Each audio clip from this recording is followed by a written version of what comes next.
ay kakaila na malaki ang dinala ng bagyong Yolanda sa Pilipinas. Subalit matapos ang malupit na pangyayaring ito, hindi pa rin nawawala ang mga ngiti sa mukhaan ng ating mga kababayang Pilipino.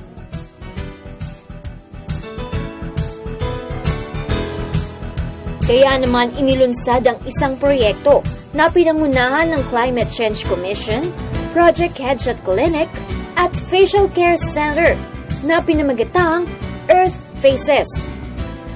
Layunin nitong palakasin at patatagin ang loob ng 100 Yolanda survivors sa pamamagitan ng paglalahad ng kani-kanilang mga kwento na sa pamamagitan din naman ng kanilang mga litrato.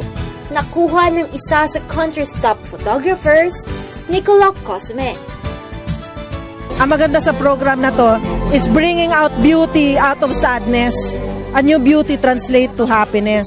So, we don't want to call them as victims, and they should be as survivors. They can now speak to us na kung ayaw natin mangyari sa atin yung nangyari sa kanila, pakinggan natin kung anong karanasan nila at gumawa tayo ng paraan para either iwasan ito at least maibsan man lang.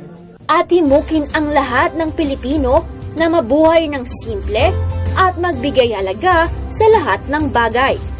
Simply like, kung meron kang damit, ito, 7 taon ko na nasa closet ko to, hindi ko tinatapon kasi ginagamit ko pa. At pag hindi ko na ginagamit, hindi ko siya itatapon sa basurahan. Kung hindi, maghahanap ako ng kung sinong pwedeng pagbigyan o ibang paggamit nito, pwedeng gawing rag eventually. I give a talk called 10 Ways We Can All Be Earth-Friendly, parang ganon. And some of the things are kapag lalabas ng bahay, patayin lahat ng ilaw, kunyari naliligo or nagtutoothbrush, patayin yung tubig kapag hindi kailangan. When you're charging, kapag full bat na, i-unplug mo na, reduce carbon emissions. So little things like that, ang laki na magagawa. Humarap man ang bansa sa mga kalamidad at trahedya, ay patuloy din nating haharapin ang hindi matatawarang pakikipaglaban sa pagbangon at pag-asa.